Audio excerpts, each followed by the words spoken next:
जय मसीह की। मसीह में मेरे प्यारे भाई और बहनों, मैं आपका भाई सूरज एक बार फिर से हमेशा की तरह आप सभी को सत्य की खोज में स्वागत करता हूं। तो चलिए हम शुरू करते हैं हमारे आज के बाइबल अध्ययन।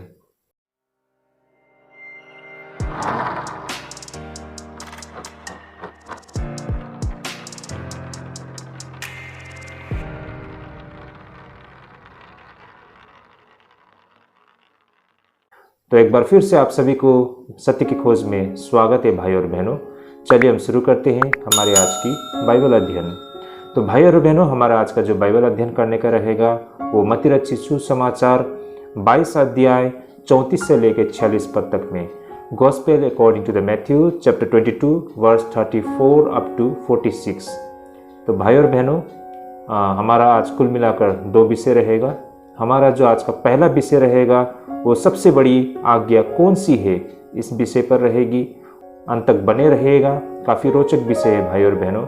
और हमारी पूरी कोशिश रहेगी कि हम बिल्कुल व्यवहारिक शिक्षा आपके समक्ष रखें।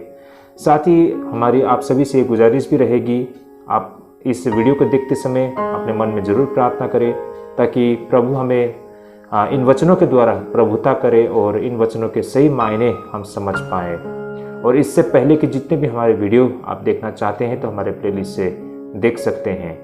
तो समय को नहीं गंवाते हुए चलिए हम शुरू करते हैं हमारे आज की बाइबल अध्ययन। तो आइए सबसे पहले हम वचन को पढ़ते हैं। सबसे बड़ी आज्ञा, मत्ती रचित सुसमाचार 22 अध्याय 34 से लेके 40 पद तक हमारा आज का पहला विषय रहेगा। आइए हम वचन को पढ़ते हैं। जब फरीसियों ने सुना कि यीशु ने सदूकियों का मुंह बंद कर दिया तो वे इकट्ठा हुए। उनमें से एक व्यवस्थापक ने उसे परखने के लिए उससे पूछा, हे गुरु, व्यवस्था में कौन सी आज्ञा बड़ी है? उसने उससे कहा, तू परमेश्वर अपने प्रभु से अपने सारे मन और अपने सारे प्राण और अपने सारी बुद्धि के साथ प्रेम रख। बड़ी और मुख्य आज्ञा तो यही है, और उसी के समान यह दूसरी भी है कि तू अपने पड़ोसियों से अपने समान प्रेम रख। यही 2 आज्ञा सारी व्यवस्था और भविष्यवक्ताओं का आधार है। आमेन।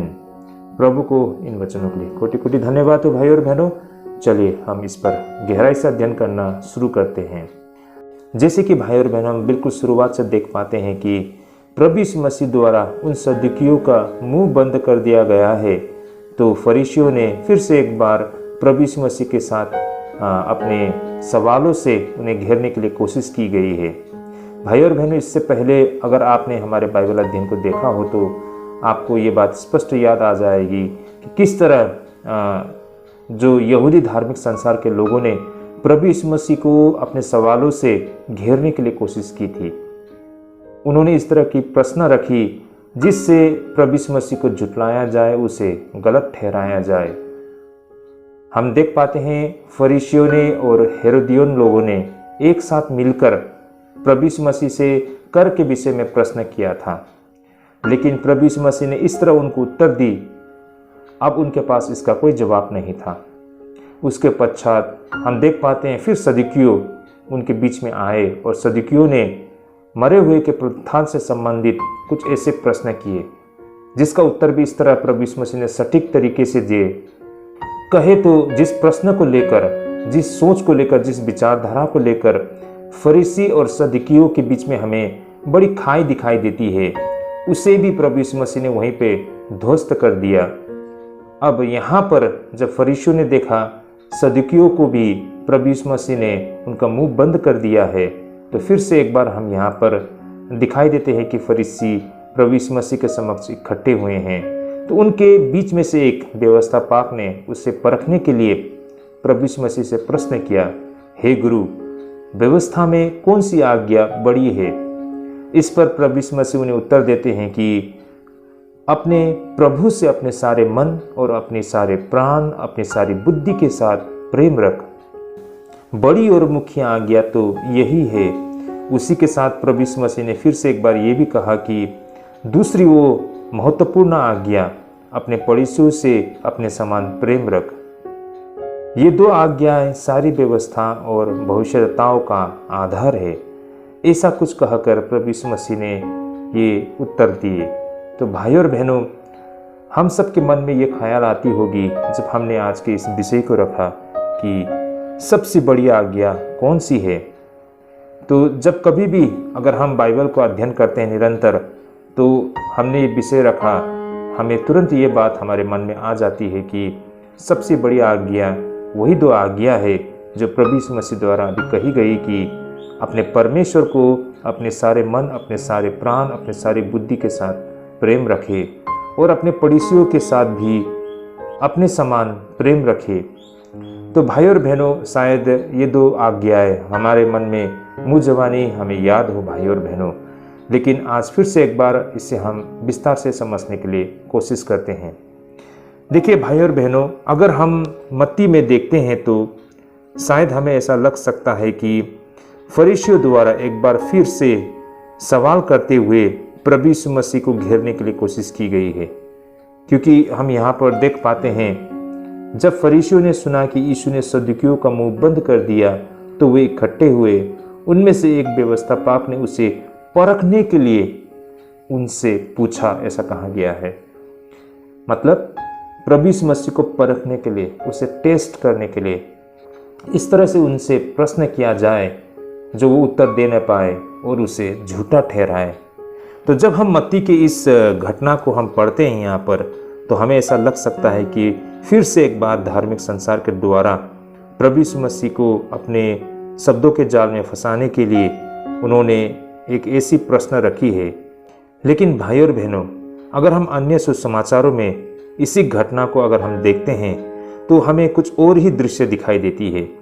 जैसे कि अगर हम मरकुस 12 अध्याय 28 से 34 पद में इन्हीं घटना को अगर हम देखते हैं तो हमें कुछ और ही दृश्य हमें दिखाई देती है। तो चलिए भाई और बहनों, हम मरकुस से भी इन्हीं घटना को एक नए सिरे से देखते हैं। जैसे कि यहाँ पर लिखा है, शास्त्रियों में से एक ने आकर उन्हें विवाद करते हुए सुना और यह जानकर कि उसने उन्हें अच्छी रीति से उत्तर दिया, उससे पूछा, सबसे मुख्य आज्ञा कौन सी है? यीशु ने उसे उत्तर दिया, सब आज्ञाओं में से यह मुख्य है, हे इज़राइल सुन, प्रभु हमारा परमेश्वर एक ही प्रभु है और तू प्रभु अपने परमेश्वर से अपने सारे मन से और अपने सारे प्राण से और अपनी सारी बुद्धि से और अपनी सारी शक्ति से प्रेम रखना। और दूसरी यह है, तू अपने पड़ोसियों से अपने समान प्रेम रखना। इससे बड़ी और कोई आज्ञा नहीं। शास्त्री ने उससे कहा, हे गुरु, बहुत ठीक, तूने सच कहा कि वह एक ही है और उसे छोड़ और कोई नहीं, और उससे सारे मन और सारी बुद्धि और सारे प्राण और सारी शक्ति के साथ प्रेम रखना, और पड़ोसी से अपने समान प्रेम रखना सारे होम बलियों और बलिदानों से बढ़कर है। जब यीशु ने देखा कि उसने समझ से उत्तर दिया तो उससे कहा, तू परमेश्वर के राज्य से दूर नहीं, और किसी को फिर उससे कुछ पूछने का साहस न हुआ। ओके, आमेन। तो भाई और बहनों, यहाँ पर हम देख पाते हैं साफ साफ ना कि किस तरह मरकुस में इस घटना को एक नए सिरे से लिखा गया है। तो यहाँ पर हम देख पाते हैं कि उन शास्त्रियों के द्वारा प्रभु यीशु मसीह से जो ये सवाल की गई है, यह सवाल इस नियत से नहीं की गई है कि उसे परेशान करे या फिर उसे परेशान करने के लिए ये प्रश्न पूछा गया है, बल्कि कृतज्ञता में यह प्रश्न पूछा गया है कि किस तरह यीशु ने सदूकियों को गलत ठहराया था, और साथ ही यीशु को यह प्रदर्शित करने में सक्षम बनाने के लिए कि वह कितनी अच्छी तरह उत्तर दे सकते हैं। तो इस तरह भाई और बहनों, अगर हम मत्ती और मरकुस में देखते हैं तो घटना वही है, लेकिन भाई और बहनों, इसे पूछने के पीछे जो नीयत थी उसे हम भिन्न भिन्न दिखाई देती है। जैसे हमने अगर मत्ती में हम पढ़ते हैं तो हमें ऐसा लगता है कि फिर से एक बार धार्मिक संसार के द्वारा प्रभु यीशु मसीह को अपने सवालों से घेरने के लिए कोशिश की गई है। लेकिन अगर हम मरकुस में देखें तो हमें ऐसा लग सकता है कि यहाँ पर प्रभु यीशु मसीह को बुद्धि को देखते हुए उन्हें और भी उनसे जानने और सीखने की इच्छा दिखाई देती है। तो भाई और बहनों, इसके पीछे की नीयत कुछ भी हो, लेकिन भाइयों और बहनों, इससे हमें ज़्यादा मायने नहीं पड़ती है, लेकिन हमें इससे फ़र्क पड़ता है कि इसमें जो प्रभु यीशु मसीह ने जो उत्तर दिए हैं वो हमारे लिए क्या सीख लाती है। तो आज हमें इसी पर ध्यान केंद्रित करना है। जो उत्तर प्रभु यीशु मसीह ने दी है, इससे हमारे लिए क्या सीख मिलती है, इससे हमें क्या सीखने को मिलता है और क्या समझ प्राप्त होती है। तो आइए भाइयों और बहनों, हम आगे बढ़ते हैं।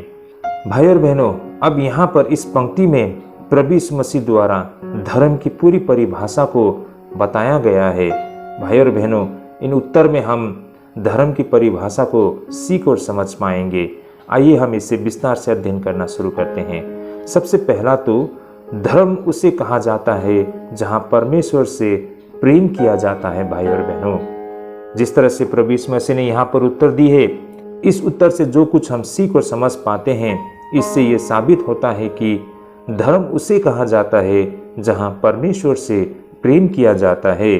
जैसे कि यहाँ पर 37 पद में हम देख पाते हैं, यीशु कहते हैं कि उसने उससे कहा, तू परमेश्वर अपने प्रभु से अपने सारे मन, अपने सारे प्राण और अपनी सारी बुद्धि के साथ प्रेम रखना।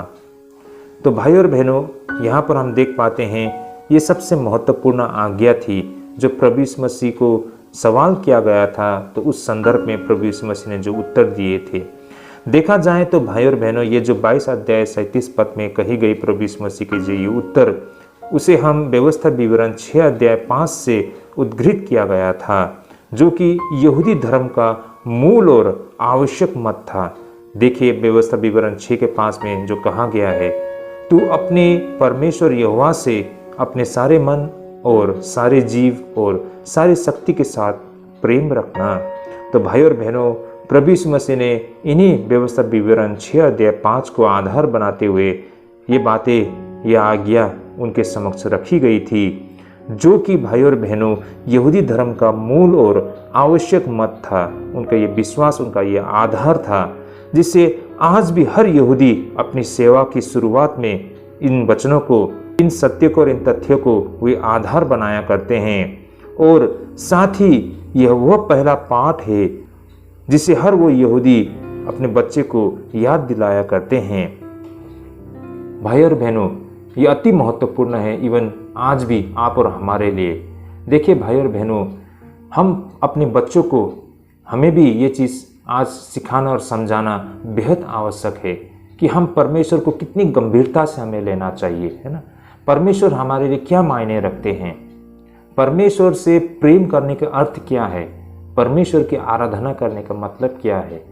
ये बातें हमें बिल्कुल बचपन से ही अपने बच्चों को सिखाना और उनके मन में डालने की आवश्यकता है। भाइयों और बहनों, देखिए भाइयों और बहनों, अगर हम लापरवाह बनते हैं इस मामले में, अगर हमें ऐसा लगता है कि वो बच्चे धीरे धीरे खुद ही समझ जाएंगे, तो ये बहुत गलत है। भाइयों और बहनों, देखिए दुनिया में किसी भी चीज़ को हम मतलब थोड़ा बहुत हल्के से ले सकते हैं, लेकिन परमेश्वर के मामले में हम कतई समझौता नहीं कर सकते हैं।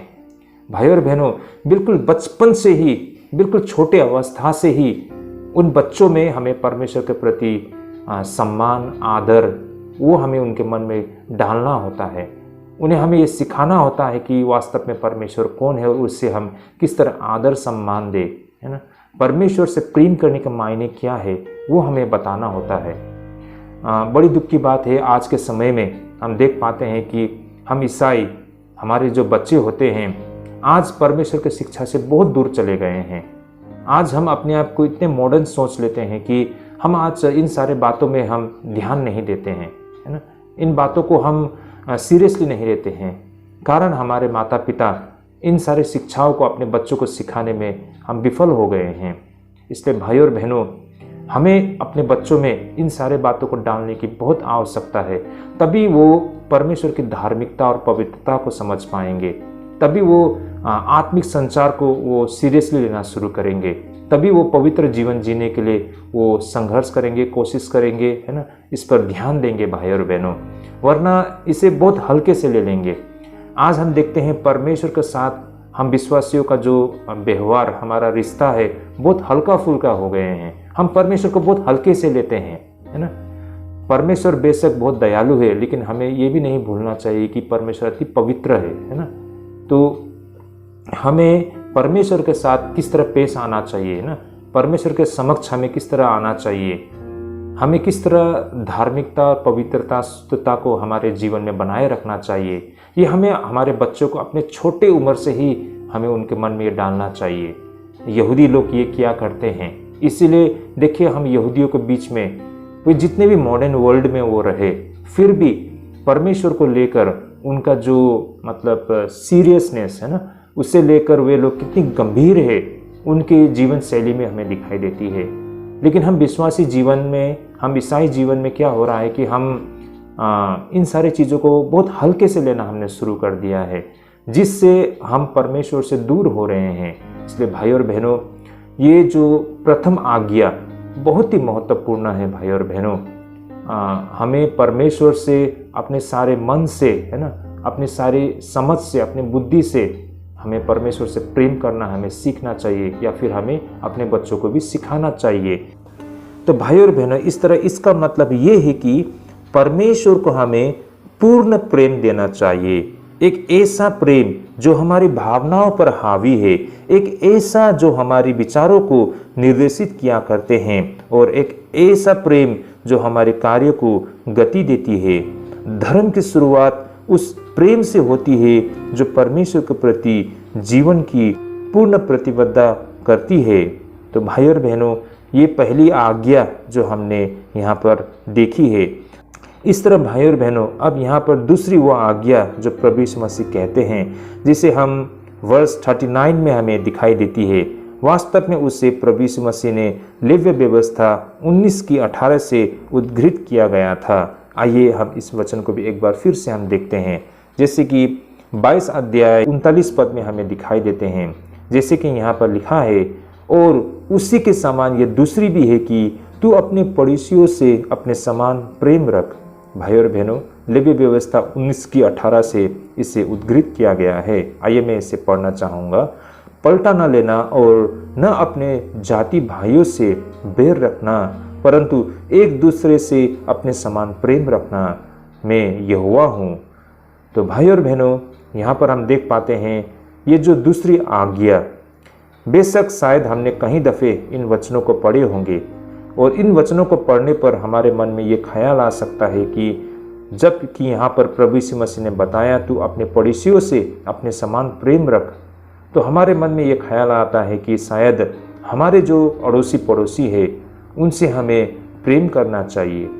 लेकिन वास्तव में कहने का तात्पर्य ये है कि भाई और बहनों, ये मात्र हमारे अड़ोसी पड़ोसी नहीं, बल्कि हर वो दूसरे इंसान से हमें प्रेम रखना चाहिए जैसे हम खुद अपने आप से प्रेम रखते हैं। तो भाई और बहनों, इसके क्या मायने हैं और प्रभु यीशु मसीह ने ऐसा क्यों कहा, इन्हें भी हम अब गंभीरता से समझने के लिए कोशिश करते हैं। यहाँ से जो हम समझ सकते हैं वो ये है कि परमेश्वर के लिए हमारा प्रेम मनुष्य में दिखनी चाहिए।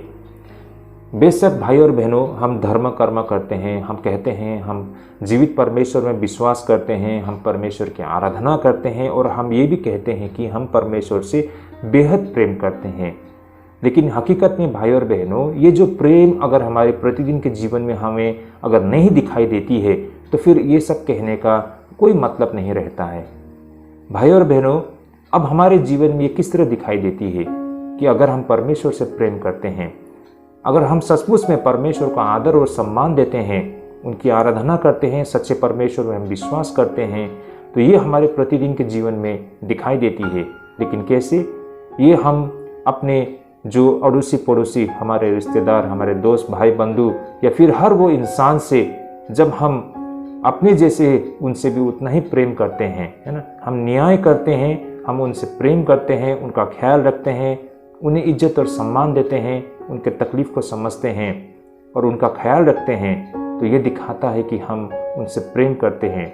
और इसका मतलब ये है कि ये व्यक्ति वास्तव में जीवित परमेश्वर की आराधना करते हैं और जीवित परमेश्वर से वो प्रेम करते हैं, तभी जाके वो व्यक्ति किसी और दूसरे से भी इतना प्रेम कर पाता है। तो भाई और बहनों, हम अगर सचमुच परमेश्वर से प्रेम करते हैं तो हमारे प्रतिदिन के जीवन में ये चीज़ हमें दिखाई देती है। हमारे हर एक वो दूसरे व्यक्ति के साथ जो हमारा संबंध, हमारा उनके साथ रवैया, हमारे व्यवहार में ये सारे सत्य, ये सारे प्रेम को दिखाई देती है भाई और बहनों। तो यही कारण यहाँ पर ये बातें कही गई है कि परमेश्वर के लिए हमारा प्रेम मनुष्य में दिखनी चाहिए या दिखती है, लेकिन हमें ये याद रखना पड़ेगा कि इस आज्ञा के क्रम कैसी थी। जैसे कि यहाँ पर पहला प्रेम परमेश्वर को और दूसरी मनुष्य को कहा गया है। भाई और बहनों, इसे भी हमें देखना पड़ता है। प्रभु यीशु मसीह से जब ये प्रश्न किया गया था कि सबसे बड़ी आज्ञा या मुख्य आज्ञा कौन सी है, तो प्रभु यीशु मसीह ने कही थी कि अपने परमेश्वर से प्रेम रखना, है ना। ये पहली आज्ञा थी। और दूसरी अपने पड़ोसियों से प्रेम रखना। तो पहले परमेश्वर से, उसके बाद ही अपने पड़ोसियों से। तो इसका कहने का मतलब, ये क्रम, इसका क्या मायने हैं भाई और बहनों? इसके बहुत सारे मायने हैं। देखिए भाई और बहनों, जब हम परमेश्वर से प्रेम करते हैं तभी सही मायने में हम किसी और से भी प्रेम कर पाएंगे, है ना। जब हम परमेश्वर से प्रेम करते हैं तभी हमारे मन में वो प्रेम जगता है दूसरे के प्रति। तो यही कारण है भाई और बहनों, अगर कोई व्यक्ति परमेश्वर से प्रेम करता है तो वो दूसरों से प्रेम कर पाता है। अगर कोई व्यक्ति परमेश्वर से प्रेम नहीं करता है तो ये असंभव है कि वो किसी और के तकलीफ को समझ पाए, है ना, किसी और के कष्ट को समझ पाए, किसी और को वो सहायता कर पाए, है ना, किसी और के प्रति वो निष्पक्ष रहे, किसी और के लिए वो न्याय करे। ये असंभव है भाई और बहनों। ये सारी चीज़ें परमेश्वर से ही हमें प्राप्त होती है। तो यही कारण है, अगर कोई व्यक्ति वास्तव में परमेश्वर की आराधना करता है, उससे प्रेम करता है, तभी वो सारी चीज़ उस व्यक्ति में दिखाई देता है। ये रिफ्लेक्शन है ना। परमेश्वर से हम जो प्रेम करते हैं वो हमारे जीवन में रिफ्लेक्ट करते हैं, है ना, और वो चीज़ हम दूसरों में दिखाई देती है ना, हमारे प्रतिदिन के जीवन में दिखाई देती है। हम जीवित परमेश्वर के करीब होने का कारण हमारे जीवन में वो परिवर्तन होती है, वो परिवर्तन सबको दिखाई देती है। इसका असर सब पर होता है भाई और बहनों। ये बहुत मायने रखता है। यही चीज़ हमें मतलब दूसरों से अलग करती है, क्योंकि हम जीवित परमेश्वर के संपर्क में हैं, है ना। हम जीवित परमेश्वर की आराधना करती है। इस वजह से हमारी सोच, विचारधारा, हमारी रहन सहन, हमारी चाल चलन हर चीज़ में दिखाई देती है। और इसका असर हमारे आसपास सभी पर पड़ता है भाई और बहनों। इससे ये दिखाई देता है कि हम कुछ अलग है ना, हम उनसे भिन्न है। क्यों? किससे? क्योंकि हम जीवित परमेश्वर की आराधना करते हैं भाई और बहनों। तो यही कारण है, क्रम के अनुसार पहले परमेश्वर, उसके बाद ही मनुष्य, है ना। जब हम परमेश्वर से प्रेम करते हैं तो ऑटोमेटिकली उस व्यक्ति के जीवन में हम दूसरे के प्रति भी प्रेम दिखाई देती है। अगर हम किसी दूसरे से प्रेम नहीं करते हैं, मान लीजिए हम किसी और से प्रेम नहीं कर पाते हैं ना, उसे हम बर्दाश्त नहीं कर पाते, उसे सहन नहीं कर सकते हैं, उनके तकलीफ़ों को हम समझ नहीं सकते हैं, हम उन्हें मदद नहीं कर पाते हैं, है ना, हम मतलब दूसरे के प्रति बहुत कठोर है, तो वो व्यक्ति कितनी भी धार्मिक होने के लिए मतलब वो ढोंग करे ना, जितनी भी दिखावा करे, वो झूठी है भाई और बहनों। अगर वो व्यक्ति सचमुच परमेश्वर से प्रेम करता तो शायद वो व्यक्ति दूसरे के तकलीफ को समझते और दूसरों को मदद करने के लिए हमेशा वो मतलब आगे बढ़ते। तो इस तरह से हमें दिखाई देता है कि वास्तव में वो व्यक्ति कितना धार्मिक है ना, कितना वो परमेश्वर के प्रति मतलब गंभीर है, कितना वो परमेश्वर से वास्तव में प्रेम करता है। उसके दूसरे के साथ उनका जो रवैया व्यवहार है उसी में हमें दिखाई देती है भाई और बहनों। अब भाई और बहनों, यहाँ पर एक और सवाल आता है कि हमें दूसरे मनुष्य से क्यों प्रेम करने की आवश्यकता पड़ता है। इसका सीधा सा कारण यह है कि मनुष्य किसी रासायनिक तत्वों से नहीं बनाया गया था, या फिर ऐसा नहीं है कि मनुष्य यूं ही एक कोई मतलब केमिकल इन्फ्यूजन की वजह से ना, रासायनिक तत्वों के वजह से अपने आप यूं ही बन गया। ऐसा नहीं है भाई और बहनों। ना तो मनुष्य किसी जानवर से पैदा हुआ है ना, या फिर ना तो मनुष्य किसी जानवर से सीधे संबंध है। जैसा कि आज के ज़माने में जो साइंस है ना, कुछ ऐसे थ्योरी है जो बताते हैं कि मनुष्य किसी बंदर की प्रजाति से वो विकसित हो गया था ना, और इस तरह से अंत में वो आज ये मनुष्य का रूप ले पाया है ना। मतलब बंदर से वो इंसान बना है, ऐसा लोगों का मानना है। लेकिन ये बिल्कुल गलत थ्योरी है ना, ये बहुत ही झूठा थ्योरी है। ये परमेश्वर को झुठलाने के लिए कोशिश की गई है। मनुष्य ना तो किसी रासायनिक तत्वों से अपने आप यूं ही बना है, या फिर किसी जानवर से बना है ना, या मनुष्य का संबंध किसी जानवर से है।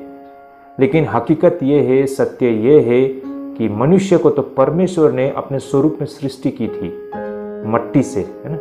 मिट्टी से परमेश्वर ने मनुष्य को बनाया था अपने स्वरूप में। आइए भाई और बहनों, इसे हम वचन के माध्यम से भी समझने के लिए कोशिश करते हैं। जैसे कि उत्पत्ति 1 अध्याय 26 और 27 पद में हम देख पाते हैं। जैसे कि यहाँ पर लिखा है कि फिर परमेश्वर ने कहा, हम मनुष्य को अपने स्वरूप के अनुसार अपनी समानता में बनाएं, और वे समुद्र की मछलियों और आकाश के पक्षियों और घरेलू पशुओं और सारी पृथ्वी पर और सब रेंगने वाले जंतुओं पर जो पृथ्वी पर रेंगते हैं अधिकार रखे। तब परमेश्वर ने मनुष्य को अपने स्वरूप के अनुसार उत्पन्न किया, अपने ही स्वरूप के अनुसार परमेश्वर ने उसको उत्पन्न किया, नर और नारी करके उसने मनुष्य की सृष्टि की। ओके, आमेन। तो भाई और बहनों, उत्पत्ति जहाँ पर सृष्टि के विषय में बताई जाती है, यहाँ पर हम साफ साफ देख पाते हैं 26 और 27 पद में। जैसे कि यहाँ पर हम कहा गया है कि परमेश्वर ने मनुष्य को अपने स्वरूप के अनुसार अपनी ही समानता में बनाए, और 27 पद में कहते हैं कि परमेश्वर ने मनुष्य को अपने स्वरूप के अनुसार उत्पन्न किया, अपने ही स्वरूप के अनुसार परमेश्वर ने उसको उत्पन्न किया, है ना। तो भाई और बहनों, इन वचनों से हम बिल्कुल स्पष्ट होते हैं कि परमेश्वर ने अपने स्वरूप में अपने हाथों से मनुष्य की सृष्टि की थी। मनुष्य यूं ही किसी रासायनिक तत्वों से अपने आप बन गए थे, या फिर किसी जानवर से वो मतलब इवोल्यूशन होकर वो इंसान बन गए थे, ऐसा बिल्कुल नहीं है। हकीकत ये है कि परमेश्वर ने मनुष्य को अपने स्वरूप में अपने हाथों से बनाई थी, और यही कारण हर वो इंसान बहुत मायने रखती है ना, जिसे परमेश्वर ने सृष्टि की है। परमेश्वर हर वो मनुष्य से बेहद प्रेम करते हैं, और जिसे परमेश्वर प्रेम करते हैं तो बेशक हमें भी उनसे प्रेम करना चाहिए। हर वो दूसरा इंसान परमेश्वर ने सृष्टि की है, परमेश्वर उनसे प्रेम करते हैं, तो हमें भी उनसे प्रेम करना चाहिए। तो यही तो सबसे बड़ी आज्ञा थी। दूसरी बड़ी आज्ञा प्रभु यीशु मसीह ने या फिर परमेश्वर से हमने प्राप्त किए है ना, कि हमारा और आपका ये कर्तव्य है कि हम अपने पड़ोसियों से प्रेम रखें। अब पड़ोसी कहने पर हमारे अगल बगल के मात्रा वे लोग नहीं, बल्कि हर वो दूसरा इंसान जिससे हमें प्रेम करना चाहिए, क्योंकि हर वो इंसान को परमेश्वर ने सृष्टि की है। भले ही आज के डेट में हम किसी भी देश के लोग हो ना, किसी भी रंग के लोग हो सकता है हम अलग अलग मजहब के लोग हो, लेकिन इससे मायने नहीं रखता है। हर वो इंसान को परमेश्वर ने सृष्टि किया है, और हर वो इंसान से हमें प्रेम करना सीखना चाहिए। ये परमेश्वर की आज्ञा है, जिसे परमेश्वर ने सृष्टि की है अपने हाथों से, जिसके साथ परमेश्वर ने बेहद प्रेम किया है। तो आप और हमें भी उनके अनुयायी होते हुए परमेश्वर की, जो जीवित परमेश्वर की आराधना करते हैं, हमें भी उन हर एक इंसान से हमें प्रेम करना चाहिए। यही कारण है परमेश्वर हम सबको उद्धार दिलाना चाहते हैं ना, वो किसी को छोड़ना नहीं चाहते हैं। परमेश्वर हर वो व्यक्ति से प्रेम करते हैं, है ना, हर वो इंसान को परमेश्वर बचाने के लिए कोशिश करते हैं। तो यही कारण है भाई और बहनों, हमें भी वो पूरी कोशिश करनी चाहिए। ये सुसमाचार हमें हर वो व्यक्ति को बतानी चाहिए, है ना। हर वो व्यक्ति परमेश्वर के लिए बेहद मायने रखते हैं भाई और बहनों। यहाँ पर हमारा कर्तव्य बनता है कि हर वो इंसान को हम वो सुसमाचार बताए, है ना, जीवित परमेश्वर के विषय में बताए, उद्धार के विषय में बताए, है ना, अनंत काल के जीवन के विषय में बताए। ये आप और हमारा कर्तव्य बनते हैं, है ना, क्योंकि परमेश्वर ने जिससे प्रेम रखा है हमें भी उनसे प्रेम रखना चाहिए। तो भाई और बहनों, यही कारण हमें दूसरों से प्रेम करना प्रभु हमें यह आज्ञा देती है। तो इस तरह भाई और बहनों, मानव समाज का सच्चा आधार वास्तव में परमेश्वर का प्रेम है भाई और बहनों। क्योंकि भाई और बहनों, बिना परमेश्वर का प्रेम यह संसार यहाँ तक नहीं पहुँचती, वरना यह दुनिया कब का खत्म हो चुका होता। उसी प्रेम के वजह से मात्र, जो कि हमने प्रभु यीशु मसीह में भी हमने देखे हैं ना। प्रभु यीशु मसीह ने हम सभी से बेहद प्रेम किया है। वही प्रेम, उसी प्रेम के वजह से आज और आप, हम भी यहाँ तक इस स्थिति तक पहुँचे हैं, वरना शायद ये दुनिया कब का खत्म हो चुका होता। तो भाई और बहनों, प्रेम वो हमारे मानव समाज के ना मानव जाति के ये आधार है भाई और बहनों। इसी प्रेम पर सब कुछ टिका हुआ है भाई और बहनों। इसे हम नज़रअंदाज नहीं कर सकते हैं। ये बहुत ही महत्वपूर्ण है। यह भाई और बहनों प्रेम ही है जो हम सबको बांधे रखता है। हम इससे बाहर निकल नहीं सकते हैं। अगर हम यहाँ से बाहर निकल जाएंगे तो हम जीवित नहीं रह पाएंगे, है ना? क्योंकि परमेश्वर का प्रेम हमसे दूर हो जाती है तो हम अशिक्षित बन जाते हैं। भाई और बहनों, अगर कोई व्यक्ति परमेश्वर से दूर चले जाते हैं, परमेश्वर के प्रेम से दूर चली जाती है, तो वो व्यक्ति अशिक्षित बन सकता है ना। वो व्यक्ति कहे तो अशिक्षित बन ही जाता है। उस व्यक्ति को हम कुछ भी ऐसी चीज सिखा नहीं पाएंगे। वो व्यक्ति घमंडी बन जाता है ना। वो व्यक्ति बिल्कुल ढीठ बन जाता है ना। बिल्कुल मूर्खता भरा वो काम करना शुरू कर देते हैं, है ना। उस व्यक्ति को कुछ भी सिखा पाना असंभव बन जाता है, क्योंकि अब उसके मन में कड़वाहट ना, इसके अलावा हमें कुछ नहीं दिखाई देगा। उसके मन में नफरत, कड़वाहट, ढीठ बन जाता है। ऐसे व्यक्ति को हम सिखा नहीं पाएंगे भाई और बहनों। जब परमेश्वर का प्रेम से दूर चला जाता है तो ये बिल्कुल असंभव बन जाता है। लेकिन अगर कोई व्यक्ति परमेश्वर के प्रेम में, परमेश्वर के निकट आता है तो उस व्यक्ति को हम हर वो चीज़ सिखा पाएंगे, है ना। और वो व्यक्ति सीख पाने में भी मतलब सक्षम बन पाता है। ये बातें आज हम इस बात से हम समझ पाते हैं। तो इस तरह भाई और बहनों, हम परमेश्वर से दूर होने पर हम निराशावादी बन जाते हैं। हमारा दिमाग बिल्कुल मशीन की तरह हो जाती है ना। हम और वो इंसान की तरह नहीं रह जाते हैं जिसे परमेश्वर ने सृष्टि की है ना। बेशक हम खाते पीते चलते सब कुछ करते हैं, लेकिन हम वो एक इंसान, मतलब ऐसे इंसान जो मशीन की तरह बन जाती है ना, जहाँ पर किसी के प्रति हमारा कोई भावना नहीं रह जाती है ना, बिल्कुल मशीन की तरह। तो भाई और बहनों, इस तरह का जीवन बन जाती है तो मनुष्य का प्रेम परमेश्वर के प्रेम पर दृढ़ता से आधारित है भाई और बहनों। यही कारण है भाई और बहनों, जब हम परमेश्वर से प्रेम करना सीखते हैं, है ना, जब हम परमेश्वर में से वास्तव में प्रेम करते हैं, तभी जाके सही मायने में हम किसी दूसरे से भी हम प्रेम कर पाते हैं।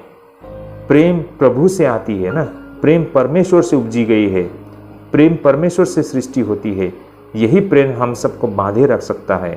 तो इस तरह भाई और बहनों, सच्चा धार्मिक लोगों का अर्थ परमेश्वर से प्रेम करना और उन लोगों से प्रेम करना है जिन्हें परमेश्वर ने अपने स्वरूप में बनाया है भाई और बहनों। तो ये था हमारा आज का पहला विषय जो हमने इस अध्ययन से समझा है। आइए मैं इसमें से कुछ ऐसे आज की जो हमने सीख प्राप्त की है, उनमें से कुछ मुख्य बिंदु को आपके समक्ष में अंत में रखना चाहूँगा। जैसे कि हमारे आज के पहले पाठ से हमने जो कुछ सीखा है, सबसे बड़ी आज्ञा कौन सी है, ये प्रश्न के साथ, और इसमें से हमने जो सीखा है वो कुछ इस तरह था भाई और बहनों। जैसे कि पहला तो धर्म उसे कहा जाता है कि जहाँ परमेश्वर से प्रेम किया जाता है। ये बातें हमने आज हमारे पहले पाठ से हमने सीखी है। यहाँ से जो हम समझ सकते हैं वो ये है कि परमेश्वर के लिए हमारा प्रेम मनुष्य में दिखनी चाहिए। ये चीज़ हमने सीखा है ना भाई और बहनों। परमेश्वर ने कहा था कि अपने पड़ोसियों से प्रेम रखना। तो पड़ोसियों से प्रेम रखने का मतलब, जो परमेश्वर में जो हमारा प्रेम है वो प्रेम हमारे प्रतिदिन के जीवन में, हमारे अड़ोसी पड़ोसी या फिर किसी भी वो दूसरे इंसान के जीवन में हमें दिखना चाहिए ना, हमारे द्वारा। तो सही मायने में परमेश्वर से प्रेम करने का यही मतलब होता है भाई और बहनों। ये हमारे आज के पहले पाठ से हमने ये कुछ हमने सीखा है। और साथ ही हमने ये भी देखा है कि यहाँ पर पहला प्रेम परमेश्वर को और दूसरी मनुष्य को होना चाहिए। जब हम परमेश्वर से प्रेम करते हैं तभी हम मनुष्य यानी कि दूसरों से प्रेम कर पाने में सक्षम हो पाते हैं। तो इस तरह भाई और बहनों, पहले पाठ से हमने जो सीखी है, सच्चा धार्मिक होने का अर्थ परमेश्वर से प्रेम करना और उन लोगों से प्रेम करना है जिन्हें परमेश्वर ने अपने स्वरूप में बनाया है। तो ये हमने पहली पाठ से आज हमने सीखी है। तो मैं आशा करता हूँ इस बाइबल अध्ययन के माध्यम से हमें कुछ ऐसी शिक्षा हमने आज प्राप्त की है जो हमारे आत्मिक जीवन के लिए ढेरों लाभदायक होगी। तो आज के लिए हम यहीं पे स्थगित करते हैं हमारे बाइबल अध्ययन को। अगले दफ़े ज़रूर भी जुड़िए भाई और बहनों। और आज हमने जो कुछ भी सीखा है, आप अपने दोस्तों, फ्रेंड, रिलेटिव सभी के साथ इसे शेयर कर सकते हैं। तो आज के लिए हम यहीं पर स्थगित करते हैं। प्रभु आप सबको अगुवाई करे, प्रभु आप सभी को ढेरों आशीष करे। जय मसीह की।